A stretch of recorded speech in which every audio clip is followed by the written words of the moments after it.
Welcome to Organizing with Ease, where we simplify and organize our lives for the better. I'm Deanna Mall, your host, here to guide you towards a more organized and enriching life. Together, let's explore practical strategies, inspiring stories, and expert advice to simplify every aspect of our lives. Are you ready to embark on this journey with ease? Let's start. Welcome to Organizing with Ease. This week, we're thrilled to have you with us. If this is your first time tuning in, welcome. We have a special guest joining us today, Mary Davis. Mary is a mom, a wife, and a reformed pack rat, you heard me right, turned into a professional organizer.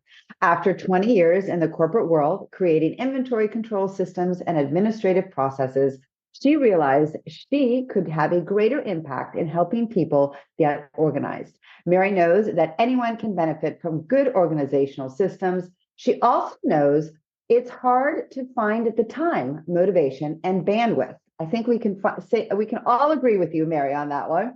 Mary founded In Good Order in 2019 and helps her clients by decluttering and creating functional and beautiful organizational systems to bring ease into their lives. So Mary has a personal story, which I just wish for everybody to hear, and that is why she's here with us today. Mary, welcome. Thank you. Thank you for having me. Oh, you're very welcome. So why don't we just start really just on how you started, your personal story, and what motivated you to create resources and an advocate for Life Organized. So Life Organized, the idea for that started, my cousin, who I'm was very close with, was battling stage 4 cancer. And we were having conversations about what she needed to do to make sure that her wishes were known. Then later, unfortunately, I lost her and 2 other family members within 2.5 months. Going through that process. My deepest condolences. Thank Wow. you. Seeing the varying degrees to which those people were prepared for the end of life and how it impacted the people they left behind really kind of made me take action on my conversations with my cousin about what could I do to help people be better prepared and leave their family members the gift of not having to scramble to figure things out once they're gone. Absolutely. Because you really, you can't think about these things because you're at that state of grieving and losing the loss of your dear one. So thinking about paperwork, that's probably like the last thing anybody wants to think about, right? Then, right? I mean, so talk about the stages that one has to go through and what you created actually. So Life Organized is a service that helps people really just gather every piece of information you can think of that will help the people they leave behind close their estate up, make sure their wishes are honored, and be able to grieve them without having the added stress of we don't know what to do or we don't know where to find this piece of information. So in addition to gathering all the information, I'm personally in people's homes, helping them go through the paperwork, helping them get through some of the harder, more emotional decisions, but without making it a big doom and gloom process. I feel like if we can do it when it's not imminent, then it doesn't feel so heavy and overwhelming. Watching my cousin go through what she went through, the sicker she got, the harder it was for her to have those conversations and make those decisions. So I think doing it before we have to do it, if we're able, is so important. Oh, absolutely. So you're actually saying to start like now, actually, like right this minute, like not even wasting the time of like, oh, I think probably I'll do this maybe like next year, or like you mean a couple of years.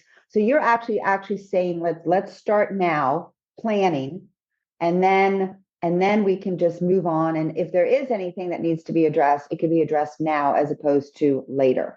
Absolutely. And the reason that it's so important to do it now is we don't know.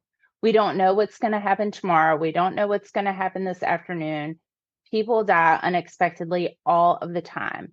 And not even death, but just if you're in an accident and you're incapacitated for an amount of time and people need to pay your bills or cancel doctor's appointments or whatever the case may be, they'll have all of that information without having the added stress of figuring it out. Right. Yeah, because we don't think about these things, right? Like we No. live our day-to-day lives, we wake up, we've got that, like I always say, those morning routines, the night routines, you just keep going on your day-to-day. And then all of a sudden something like this happens. And if you're not prepared, you just stand there. Like literally, you just stand there. Yeah. So could you give her thing? It can be paralyzing. No, that actually is true. So what are the key legal documents that everyone should really have in place to ensure that their wishes are honored? Yeah. A will, obviously, powers of attorney and advance directives. And there are different types of advance medical directives and powers of attorney. So I suggest talking to an attorney about which ones you specifically need. Okay. I also recommend talking to your family about your medical directives so that they're not surprised by your wishes when the time comes. But this service really takes it. So that's one thing I see all the time is people like, oh, I have a will. I'm good. And that's not, that doesn't cover everything. Not even close.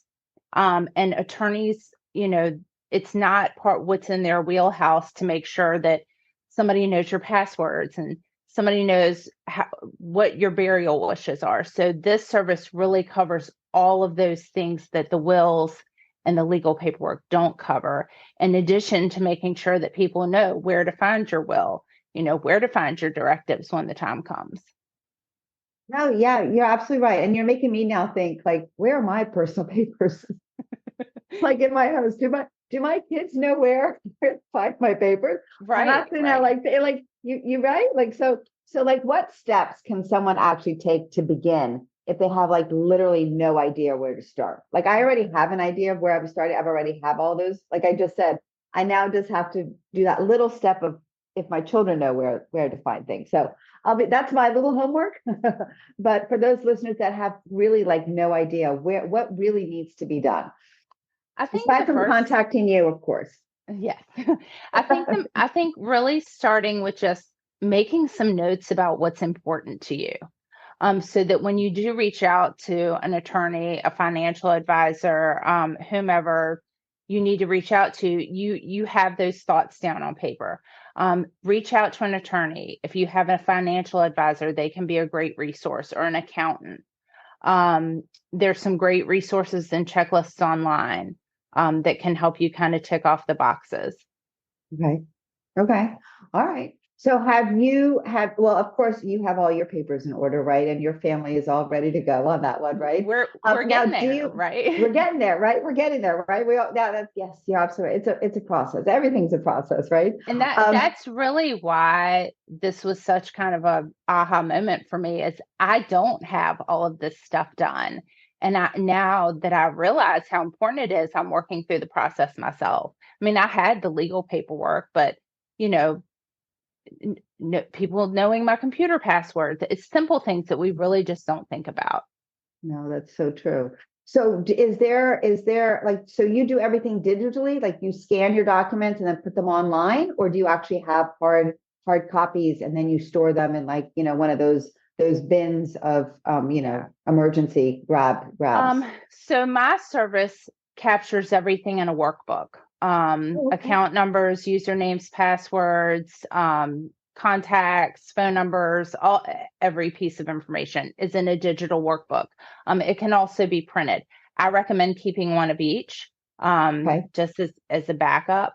But really it's whatever you're comfortable with. If you're not a digital person, you're not going to want it all stored digitally, right? So that's not helpful. So really just however it works for the person, for the client, is the best way to do it. They've got to have a comfort level. Right. Yes. Right. Because otherwise, if they don't have that comfort level, then it won't get done because it just, right. Because it's not there, especially if they've never used digital before, or they do. And they're not used to it. Right. They're not used to that at all. what can I ask in regards to, I know this is going to be something, but if you could choose one unique or like quirky item to include in your end of life plan, what would it be and like why? Well, that's hard. It's so daunting, like the end of It death. is. It's just so morbid, right? Like you have to think about like, I'm planning my death. Like when I die, like what happens? So like, Yeah. can we kind of like see what we can uplift this a little Yeah. bit? I mean, it's hard, first of all, because everybody, it is super personal for everybody, and Yeah. everybody's so unique. But I think the most important thing is to make sure that your end of life plan says something about you and your legacy. Um, if you are into music and have a favorite song and you want that song played at your funeral, even if it's like the happiest song ever, do it. Don't, Right. it's important for people to remember you as you were, and to remember, for you to leave the legacy that's important to you. No, that's so, so true. And you know what? You're right, because it's really like it's a celebration of life as opposed to any Right. other way of looking at it, Yeah. right? And that's actually how I like to look at it. It is a celebration of life. But it's just really amazing how we've always grown up. I mean, at least for me, like, planning your funeral, planning all these things out, has always been like not a now moment. It was more of like, oh, that's when you do when you're older. It Right. was like tagged as when you're older. Do you Yeah. think that that's still the thought process now with some, or is that yes or Yeah, no? I do think that people, not necessarily even when you're older, but just people think they have time. They think, oh, I don't, I'll get to it. Nothing's going to happen. My brother-in-law died at 43 with no warning signs whatsoever. We don't ever know. It could be tomorrow, it could be 50 years from now, right? We don't know. So let's plan for it as soon as possible, and then we don't have to worry about it. Right. What's with your clients? What is the greatest obstacle to start? Like I the think not knowing, or just what is their greatest obstacles? I think the amount of decisions that have to be made, the decision fatigue is real. It's a lot of decisions, it's a lot of important decisions. And I think just not wanting to face it. But unfortunately, it's the one thing none of us can avoid. Right. Yes. No, that's so true. And I can actually talk from experience. I'm an only child. And so when it came upon my parents, it was all on me. It was all on my shoulders. So it would have been really good to have what you have in place, Yeah. because I needed to piecemeal that, because I really did not know Yeah. where to begin. And just it was a very long process for me to get It that is. going. It's It's a a very long lot. process. It's a lot. People don't realize how much Mm. work is involved in it. What was the hardest part of it for you, do you think? I think it was more because I am the only one, right? So I didn't have like a sibling. I didn't have another family member that I could actually like bounce ideas or talk to my parents about, right? Like it was just more of Yeah. those moments in time where you're just like, wait a second. Oh no, I have to make that decision. Oh gosh, okay, there's no one else. It's just me.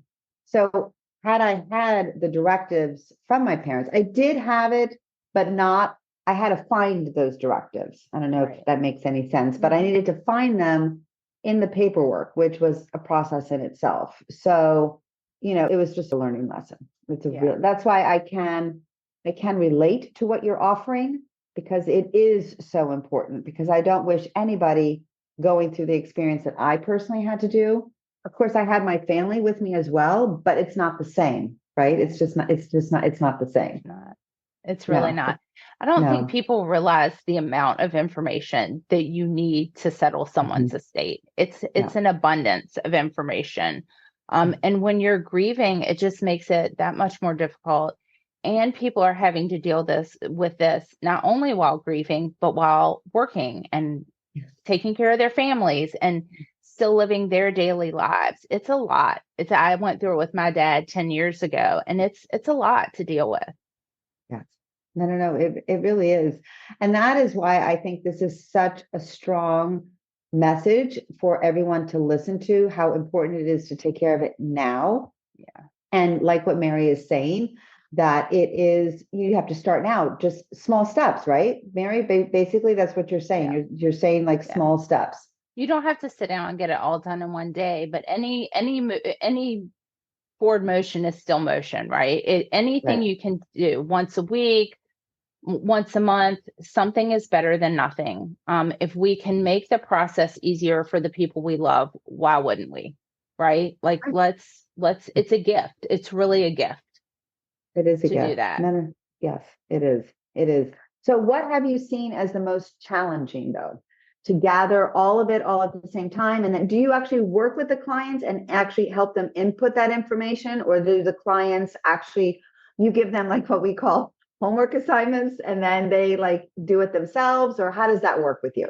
So there are 3 different levels of service right now. There for local clients. So I'm in Richmond, Virginia. So in Richmond and the surrounding areas, I will come to your house in person. I'm filling out the workbook for you. We're going through your papers together. We're making some of the decisions together. Not all at once. That's way too much, way too overwhelming. Depending on how big your estate is, we'll do it in different sessions. For people that are outside of my service area, I have a virtual service, which is the same thing, just like we're doing virtually. I also do offer just the workbook for sale for people that want to just do it themselves. But I don't recommend sitting down and doing it all at once. It's a lot. I mean, it would take, if I sat down and did mine all at once, it would take at least a full day, if not longer. So, set times on your calendar to knock it out a little bit at a time, but not so far apart that you lose the momentum. Right. No, that's true. So now I actually have to say, so my husband and I, we store our passwords differently. So I want to ask, what is the best advice that you can give to storing passwords? And I want to see if it's either my husband's version of how he saves his passwords or mine. So I really need a professional opinion on this one, Mary, please. So it's interesting because I've been researching this lately, trying to figure out the best way for me to do it because mine were all over the place. The best piece of advice I can give is just make sure they're all in one place. If that's digitally, that's fine. If that's in a written book, that's fine. Just make sure they're all stored in one place and make sure somebody knows where they are. Okay. All right. So that would then be on my side because my husband seems to squirrel. And so he's like, yeah, I'm going to have these passwords over here. And I'm like, I can't remember. And this is another thing, like with me, I can't remember all of this, right? Like, so I need one area, like one place to go to because he has it, because he's like, no, it's safer that way. If I have it in he literally has it in 3 different locations. And he has like the passwords all like broken up to like, for access. And I said, do you honestly think I can remember that? Like in the time of like emergency, an aha moment that I call, right? I would never know where to go because of the locations. I was like, I don't know. That could work if he has it documented where they all are. Like, so that's the good thing about the workbook is you've got all this information that's in one place. Even if your will isn't attached to the workbook is going to tell you where the will is. So even if your husband does have his password in 3 different places, it's going to tell you that, and it's going to tell you the location. So you don't have to remember where everything is. Your copy of the will is not going to be attached to the workbook, but it's going to tell you where the will is, who's the lawyer that drew up the will. Really, hopefully, every piece of information you could need is going to be in this one place. So he'll like that one. He'll like the fact that he doesn't have to change his 3 locations because he's set in those 3 locations. I think it's better to have them all in one place, but we have to do what works for us and what we're comfortable with, right? Right. Yeah, no, that's true. So so I'll just be able to say, well, mine is in one area. This is where you go, and he's going to make me go to like first, second, and third to get it all. But the thing is that now I'm thinking, now that we're talking about this, now I have to make sure that the directions for my children, right? Because now, let's say something unforeseeable can be for my husband and I, right? And then here are my daughters, and all of a sudden they're going to be like, well, where is everything? Like, why, like daddy has this and mommy has this. Yeah. So, So with this workbook or something similar, you just need to tell them, here's where you go. Here's the password to get into it. It is password protected. And then they have everything they need. Okay. So you really go by details. Like, I mean, like to the point of like, even like a car title. Do you even go that deep? Do you go that deep? You Car really titles, do. deeds, mortgage information, all your assets, all of your debts. Were you in the military? Family health history. Really everything I could think of. And it has grown for sure. And I'm I sure. did have my attorney, my accountant, and my financial advisor act as advisors on this. Okay. So we Yes. really did try to cover every piece of information we could think of. Oh, I'm sure. Yes, because they actually in turn have to follow the instructions, right? That was left, right, by the family member to make sure that their wishes are carried out Yes. accordingly, right? Yeah. Yep. Oh So it my does gosh. include the burial wishes as well. Oh, it does. Yeah. Oh, okay. Yes. And that going down the burial wishes, that's another thing that was always like I had mentioned earlier, one of those, like when you're growing up, those are one of those like old people things to think about, making those funeral arrangements. But unfortunately, my father passed away. This is on a personal note. My father passed away before my mother. And so my father had all his paperwork in order except the funeral arrangements. So everything was done except that. And so that was the hardest for my mother and I to actually get ready for. It's really emotional decisions to make. I went through the same things with some of my loved ones that had passed away. And it's hard to make those decisions. Yeah. I'm sorry you had to deal with that. Yeah, so that was my learning. That's how I started. That's how I learned. And so that's why I know that what you're offering is so important, and that it's just something that we really need to start now, because you just don't know what the future holds, right? I mean, you just don't know. Now, do you actually go into also other family members as well, or is it just the husband and the wife? I think every adult Every adult should. Okay. Okay. Yeah. So each family member would have their own workbook. Oh, okay. So it's not like a combo. So I can actually have them for my girls, and I can have them start working on, not that they're, I mean, my older one who's an adult already, but my younger one not. But actually, so then you actually do suggest that every adult has something like this no matter what. Yeah. Yes. Even children. Okay. Yes. It's I mean, it's something none of us want to think about. But even if your daughter something were to happen to her, you still need to know the information. How do I pay your bills? What do I need to do at school? If they're at college, you need that information. And of course, so the information it's going to have to be updated from time to time. Of course, I do send out for all of my clients annual reminders with a list of, okay. hey, so you do. Oh, you do, really? Okay. Annual reminders. All right. Yep. So, hey, have you changed banks? Have you, whatever, some just prompt questions to remind people that, hey, there's some things you might need to update, but that's much faster and easier than starting over from scratch or not having the information at all. Right. Exactly. No, for sure. And I'm sure that for those, my deepest apologies, I'm coming over a cold.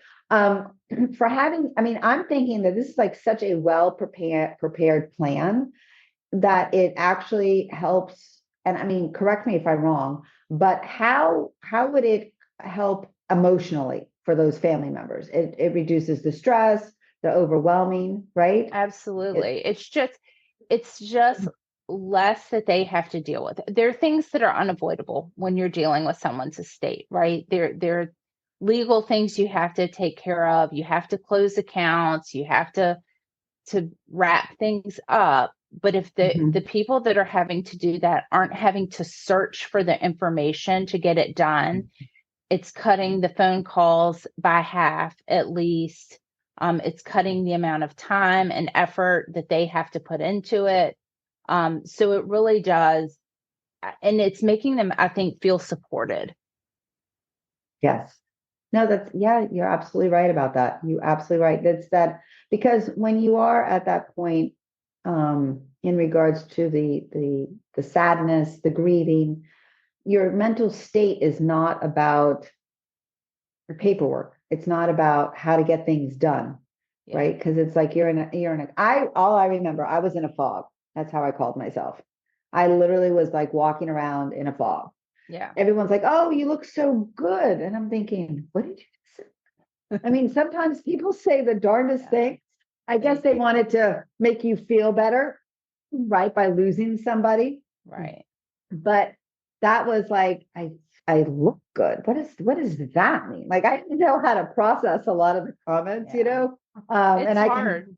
It's hard. It really is. It's hard. We all grieve differently, but we all have, these are tasks somebody has to take care of for us, whether we're married or not, whether we have kids or not, somebody is going to have to do this stuff. And why not make it as easy on them as possible? So true. Absolutely.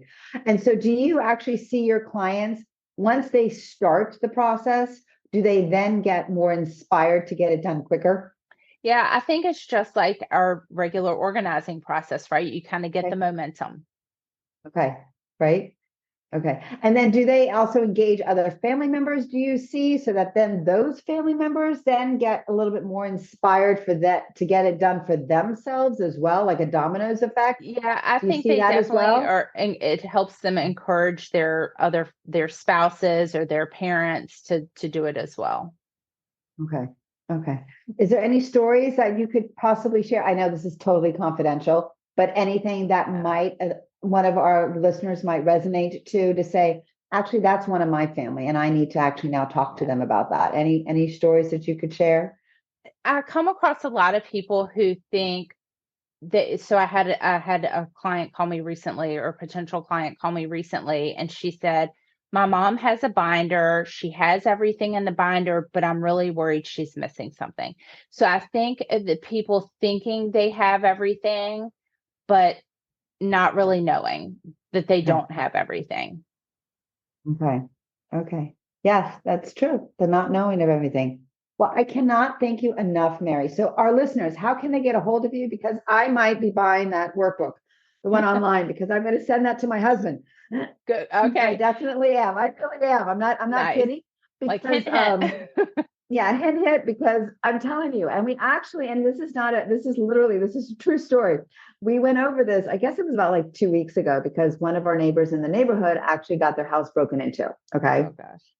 And it was an inside job, but anyway, that's a long story, but it actually comes to make you think, right, of your belongings and those things, those hideaways that one has, and the passwords came about.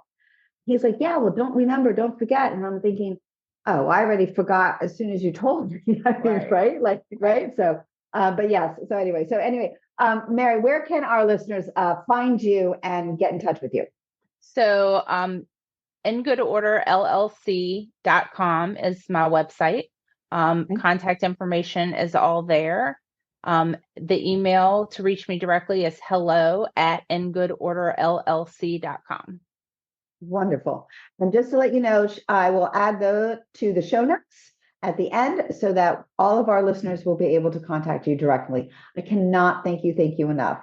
No, until next time. And hopefully you'll be able to come back maybe another time and give like a part 2 series of more additions to what you have to offer.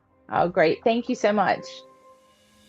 If you enjoyed today's episode, don't forget to subscribe to Organizing with Ease podcast on your favorite podcast platform and leave us a review. Your feedback helps us grow and reach more listeners like you who are passionate about living their best lives. And remember, a new episode comes out every Thursday at 8 a.m. So mark your calendar and join us. Until next week, Take care and keep shining bright.